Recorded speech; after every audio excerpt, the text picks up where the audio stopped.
मानली कहना बहिना भाई, कुछ दिन घरे में रही जाई।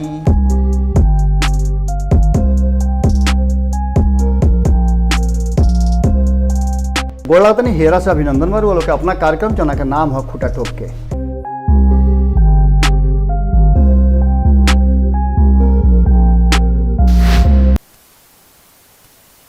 गोड़ा तनी हेरा से अभिनंदन बारू वालों के अपना कार्यक्रम जना के नाम है खूटा ठोक के। आज खूटा ठोक में पुरनका स्टाइल से हम बानी, लेकिन दुख है बात के बाद कि रुआ लोग से सोझा नहीं की। डॉक्टर के परामर्श के बाद बहुत जल्दी रुआ लोग के सामने हम आई। आज नमन जी के व्यस्तता कुछ ज़्यादा रहा, जना के चलते आज नमन जी के जगह पर हम अकेले और पुरनके स्टाइल में रुआ लोग के सामने हम हाजिर बानी। और हाजिर होते पुरनका रुआ लोग के यादाश्त ताज़ा करते हुए और वर्तमान परिस्थिति के 4 गो लाइन बा तो ना से शुरुआत करब। लाइन बा कि सब भगवान भरोसे ई कैसन सरकार, सब भगवान भरोसे ई कैसन सरकार, अस्पताल से बेसी सजौले बा शमशान, अस्पताल से बेसी सजौले बा शमशान। सत्ता के रेल तो डबल इंजन से खिंचाता, सत्ता के रेल तो डबल इंजन से खिंचाता, आदमी के जान चिरई नियन छिनाता। अब एकरा पर रुआ ए बात के समझ सकतनी कि वर्तमान जौन परिस्थिति बा, उस परिस्थिति में जहाँ एक तरफ राजनीति बहुत ज़्यादा तेज हो गई बा, वो ये कोरोना ओकरो से बेसी तेज हो गई बा। कोरोना के कई गो जिम्मेवार बतावल जाता रहा। रुआ याद हुई कि जब कोरोना के शुरुआत भई रहे 2020 के मार्च के 24 तारीख के, प्रधानमंत्री जी खुद आईनी और कहने कि पूरा देश भर में लॉकडाउन लग गई, जे जहाँ रहे वो जे स्टैचू बन गई। लेकिन ये कोरोना के फैलावे खातिर कई लोग के जिम्मेवार बनावल गई, तबलीगी जमात त फलान त ठेकान, बहुत तरह के बात कहल गई। और एकरा साथ साथ सभे केहू अपना अपना घर में कैद हो गई। लेकिन जेकरा रोटी के चिंता रहे वो आखिर कहाँ जाइत। रुआ समझ ली कि रोज कमाए और रोज खाए वाला लोग के का स्थिति हुई। आज वो स्थिति बरकरार बा, लेकिन यह देश में चुनाव और चुनाव से बेसी चुनाव जीते के जौन लालसा बा और जौन ओकरा खातिर उठा पटक चल रहा बा, वो ज़्यादा शर्मसार करे वाला बात बा। रोज बार बार सुन ले हो खब कि 5 राज्य में चुनाव होखे वाला बा, जौन में भारतीय जनता पार्टी जौन की केंद्र में सत्ता में काबिज बा, वो पूरा दमखम लगा ले बा। ये 5 राज्य के चुनाव से का हुई, केकर सरकार बनी, ये तो अलग बात बा। लेकिन जेकरा घर के लोग छिनात रुए ओकर स्थिति रुआ खुद बेहतर ढंग से समझ सकतनी। जेकरा घर के कमाए वाला हाथ अब है दुनिया में नहीं खे, ओकर रुआ अंदाजा लगा सकतनी। यह कारण बा कि पत्रकार के एगो बिरादरी ए पूरे गिनती से अपना के अलग कर ले बा और बिल्कुल एकरा से अपना के हटा ले बा। कारण कि कोरोना के सूचना और कोरोना से जुड़ल समाचार बहुत जरूरी बा। एह समाचार से ज़्यादा ओकर आवश्यकता बा। अभी देश और देश के लोग के 135 करोड़ के चर्चा तो भले हमारे प्रधानमंत्री जी करी ले, लेकिन 135 करोड़ के स्थिति के रुआ देखब तो रुआ बड़ा अफसोस हुई। कारण कि अतना असहाय कभी केहू ना रहल है। आंकड़ा रुआ बहुत कुछ देख लो। केरल में चुनाव बा, ओकर परिणाम काल्हावे वाला बा। बंगाल के चुनाव पर सबके नज़र टिकल बड़ुए। तमिलनाडु के पर सबके निगाह बा। पुडुचेरी के स्थिति रुआ समझते बानी। असम में भारतीय जनता पार्टी पुनर्वापसी के कोशिश कर रहा बा। इस सारा कोशिश में रुआ देख ले होकर कि कई चैनल रुआ एग्जिट पोल देखौले हुई हैं, जीत हार के दावा करत हुई हैं, जौन में बहुत सारा दावा भइल बा। इस दावा से हमनी के थोड़ा सा इतर बात करी जा। और दावा में एक बात तो पक्का बा कि भारतीय जनता पार्टी अपन लाम काम अब वहीं से बांधे के शुरू कर दिलस। रुआ याद हुई कि 2014 में जब लोकसभा के चुनाव भारतीय जनता पार्टी जीतले रहे तो ओकरा कितना खुशी भई रहे और इस समझ में आ गई रहे कि अब देश के कोनो ऐसा राज्य नहीं खे जौना पर ओकर कब्जा ना हुई। अचानक से भारतीय जनता पार्टी अपन कब्जा जमावे खातिर हर कोशिश करे लागल। ए बीच में एगो बड़ा घटना घटा रहे कि नरेंद्र मोदी के प्रधानमंत्री के रूप में अस्वीकार करते हुए नीतीश कुमार वो घड़ी अलग हो गई रहन। और नीतीश कुमार के अलग होते ये घटना दूसरे तरफ चल गई रहे। रुआ पता बा कि सीधे तौर पे वो अपन पुरान जो जाति एक तरह से कह ली गोतिहारो टाइप के जो उनकर सबसे बड़ा विरोधी रहन लालू प्रसाद, उनका से हाथ मिला ले कांग्रेस में संघाती बनल। और 2015 के विधानसभा चुनाव में जे कुछ भी बैल रुआ जननी 2021 में भी बिल्कुल उहे कुल होके जा रहा बा। हालांकि 2020 के चुनाव भारतीय जनता पार्टी लोकसभा 2014 जीतला के बाद 2020 में भी जीतल, और जो जब 2020-21 में चुनाव भई तो 2021 के चुनाव, 2020 के चुनाव, 2019 के चुनाव रुआ सब देखते बानी। जौना तरीका से 2019 में बिहार के जनता और देश के जनता, यहाँ तक ले कि पश्चिम बंगाल भी 18 गो सीट दिलस, 39 सीट 40 में से बिहार भी दिलस, और बिहार एह ललक में दिले रहे कि सबके वैक्सीन मिल जाई। लेकिन आज स्थिति बा कि एगो वैक्सीन पड़ला के बाद दोसर का वैक्सीन खातिर लोग छिछियाता। बहुत ऐसा राउर करीबी हुई हैं जौन की वैक्सीन खातिर एने ओने छिछियात हुई हैं। सरकार तो कह रहा बा कि वैक्सीन रुआ ले ली, वैक्सीन के लेकर के भी बहुत सारा बात भई रहे, लेकिन अब स्थिति इस सारा चीज़ के लेकर के कहीं ना कहीं बिहार के तरफ अब पूरा ध्यान फोकस हो गई बा। रुआ जान तनी पहले भी रुआ लोग को बतौले रही कि जब जब भारतीय जनता पार्टी के कहीं कोनो घाटा होला तो ओकरा के पूरा करे खातिर वो कहीं ना कहीं से अपन नया जुगाड़ कर लेवेले। रुआ देखले हो कब कि जौना तरीका से झारखंड, जौन की बंगाल के बाद बिहार बनल और बिहार के झारखंड बनल, झारखंड में जब भारतीय जनता पार्टी के सरकार उचट गई, वो जाके लोग भारतीय जनता पार्टी के सत्ता से बेदखल कर दिहल, तो भारतीय जनता पार्टी अपन पुरनका रंग में आ गई। और पुरनका रंग में अइला के बाद दिल्ली में भी बिल्कुल वही स्थिति भई। दिल्ली के लोग भी भारतीय जनता पार्टी के नकार दिहल, जबकि सरकार और सरकार के पूरा तंत्र दिल्ली पर अपन फोकस के लिए रहे, चूँकि दिल्ली ठेकाना बड़ुए केंद्र सरकार के, और पूरा सरकार मिल करके, मंत्रालय मिल करके, सारा सिस्टम मिल करके दिल्ली में अपन कब्जा ना जमा पाओल। एक बाद रुआ देखबे कहीं कि आगे का भई।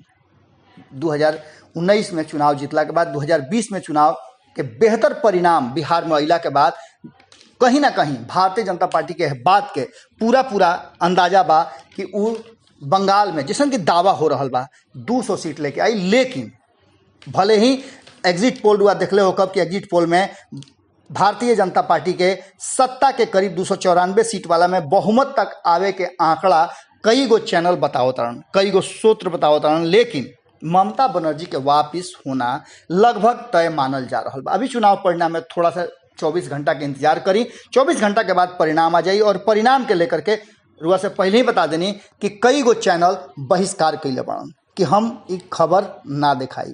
अब रहल सवाल कि यह उठा पटक में का स्थिति हुई। ये स्थिति के लेकर के बयानबाजी भी शुरू हो गई बा, जहां एक तरफ बिहार में संजय जायसवाल जौन की भारतीय जनता पार्टी के अध्यक्ष बाड़न, एमपी बाड़न, वो बड़ा असहाय होकर के एगो पोस्ट कैले रहे।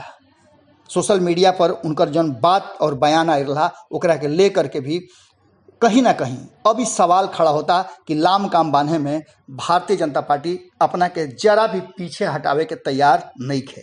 बिहार में भी आर पार के स्थिति सामने आ सकेला। नीतीश कुमार के चुप्पी बहुत कुछ कह रहा बा। आज मजदूर दिवस है और मजदूर के लेकर के जौन स्थिति बा मजदूरन के ओकरा के लेकर के रुआ देखले हो कब कि आज वो हिसाब से केहू भी ना बतौले हुई कि सृजनकर्ता हवे, विश्वकर्मा हवे, फलान हवे, ठेकान हवे, इस सारा लोग अब चुप्पी सदले हुई। इस सारा बात के लेकर के जौना तरीका से कुछ ऐसा बात जरूर बा जौना बात के संकेत ममता बनर्जी बहुत पहले दे दिले रही, और एक साथ साथ अब कई गो ऐसा नेता बाड़न जौन लगातार यह बात के दावा कर रहा बाड़न कि काल जौन चुनाव परिणाम आई वो भारतीय जनता पार्टी के पक्ष में आई। नित्यानंद राय के नाम ले ली। नित्यानंद राय लगातार बिहार से दर्जन भर नेता और दर्जन भर लोग एकरा से बेसी डेरा डल ले रहा लगातार बंगाल में, और खास करके जौन आंकड़ा बा वो आंकड़ा से रुआ देखब तो आखिर उत्साहित काहे इतना बा भारतीय जनता पार्टी, ओकरा पीछे भी बड़ी कारण बा। रुआ कारण अपने रहल हा कि लोकसभा चुनाव में 18 गो सीट जौन आई तोना में 121 गो लगभग विधानसभा क्षेत्र वो कवर करत रहे। एक साथ साथ रुआ जानता नहीं कि बंगाल के जौन स्थिति बा वो स्थिति में 60% के आसपास लोग अलग बा, बाकी 30% रुआ जानते बानी कि 30% के आसपास वहाँ मुस्लिम आबादी बा जौन की ममता बनर्जी के तरफ जाई कांग्रेस के और वाम दल के स्थिति बहुत बढ़िया नहीं होके जात। पिछला हाल से भी खराब स्थिति जैसन कि आंकड़ा बता रहा बा। ममता बनर्जी के पूरा भरोसा बा कि ई जौन 30% वोटर बाड़े उनका पक्ष में बाड़े। बाकी 17% दलित वोटर जौन बाड़े, उस 17% दलित वोटर जौन बाड़े उनमें से 10% ममता बनर्जी के भरोसा बा कि उनका पक्ष में रही है और यही के खेला चल रहा बा। एकरा मिल करके रुआ देख ली कि 30-47% होता। 47% में बाकी जो 53% बाँचत रुए तौना में अन्य जाति के लोग बा, जो में बिहार के लोग भी बा। और बिहार के लोग के प्रभावित करे खातिर जहाँ एक तरफ ममता बनर्जी के पक्ष में खड़ा होकर के तेजस्वी यादव कई गो रैली कर रहे है, वो ये लालू प्रसाद के विचार और व्यवहार भी बतौले रहे है। एक साथ साथ वह पता बा कि बिहार के प्रशांत किशोर वजह जम करके अपन दावा कर रहा बा कि कौनो सूरत में 3 अंक में प्रवेश ना करे दिया भारतीय जनता पार्टी के, बंगाल के जनता ना करे दी। अब स्थिति बा कि पूरा जौन काउंट डाउन बा वो शुरू हो गई बा और यह काउंट डाउन के साथ भारतीय जनता पार्टी के जितना लाम काम भले बान है, लेकिन स्थिति बड़ा अजीब हो रहा बा। और यह अजीब स्थिति में, हार और जीत के स्थिति में खूब बढ़िया से नीतीश कुमार बात के समझ रहा बाड़े कि अगर भारतीय जनता पार्टी के या जीत हो जाता तब तो नीतीश कुमार खातिर और मुश्किल हो जाई, लेकिन हार जाता तो ओकरों से मुश्किल होई। कारण कि घवाहिल हो करके भारतीय जनता पार्टी बंगाल में इतना सब कुछ कैला के बाद अगर भारतीय जनता पार्टी की स्थिति बढ़िया नहीं होत, सरकार में नहीं आवत, तो बिहार में बड़ा खेल करे खातिर तैयार हुई। कारण कि ऐसा इतिहास रहल बा, लोग के पहले भी बतौले रही कि जब जब भारतीय जनता पार्टी घवाहिल भइल बा तब तब नया तरीका से कुछ ना कुछ करे के तैयारी कैले बा। और ये तैयारी पूरी तरह से भारतीय जनता पार्टी अपना हिसाब से कर ले बा। और यह पूरे मामला में रुआ काल देखे के मिली कि भारतीय जनता पार्टी आतिशबाजी करी कि फिर आतिश उगली जोना से कि बिहार और अन्य कई जगह झुलसे लगी। एक तरफ कोरोना से खुद अपना के अलग करके चुनाव में और राजनीति में आना, डबल इंजन के सरकार कहना, और ये डबल इंजन के सरकार में भी अगर डबल इंजन के बाद भी गंतव्य तक नहीं पहुंच पाओ सिस्टम, तो कहीं ना कहीं पूरी तरह से सिस्टम के ना बल्कि सिस्टम चलावे वाला पर प्रश्न चिन्ह खड़ा होता। जौन में नीतीश कुमार भी शामिल बाड़े, नरेंद्र मोदी भी शामिल बाड़े। हर हर मोदी, घर घर मोदी, हर हर कोरोना हो, घर घर कोरोना हो गई बा। एक पूरे स्थिति से निपटे खातिर जहां नीतीश कुमार हाथ खड़ा कर ले बड़े, वो ये संजय जायसवाल भी नीतीश कुमार पर सवाल खड़ा करते रहे।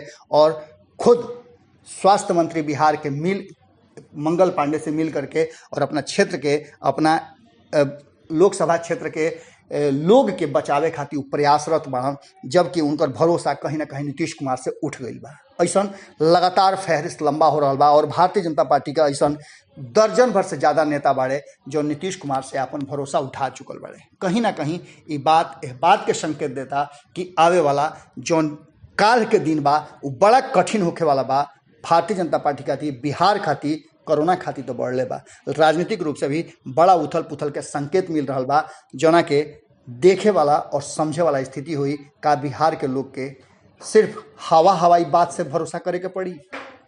ये प्रश्न रुआ लोग के सामने छोड़ के जाता नहीं। बहुत जल्दी रुआ लोग के सामने हम सोझा आके रुआ लोग से बात करब, कारण कि हमरो मन नहीं लागत। और जितना जल्दी हो सके डॉक्टर्स के सलाह 7 तारीख के बाद हो सकेला कि हम रुआ लोग के सामने आई, चूँकि 7 तारीख तक डॉक्टर हमरा के मना किले बाड़े मीडिया और चाहे ये सब से दूर रहे खातिर। लेकिन वैसा रुआ लोग के प्यार बा, स्नेह बा, रुआ लोग के हेरा से अभिनंदन बा कि जौना के ले करके हम लगातार चाह करके भी रुआ लोग से दूर नहीं रह पावत। और भले ही वॉइस के माध्यम से होके, भले ही अपना सोच के माध्यम से होके, चेहरा भले सामने मत आवे, लेकिन रुआ लोग के आशीर्वाद लेवे खातिर हम हाजिर बानी।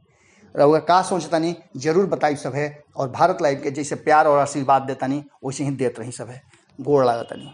अगर ये वीडियो पसंद आई और वह बिहार के राजनीति और बिहारियत से सरोकार रखेनी तो सब्सक्राइब बटन दबा के चैनल के सब्सक्राइब कर ली। ओजे एगो घंटी बा, ओकरा बटन दबा देला से कुल सटीक और मारक खबर रुआ मुफ्त में मिल जाई। अगर रुआ पत्रकारिता के हमनी के नया प्रयोग में सहयोग कर चाहतानी तो ज्वाइन बटन दबा दी। पेटीएम नंबर नोट कर ली 9386816700। धन्यवाद।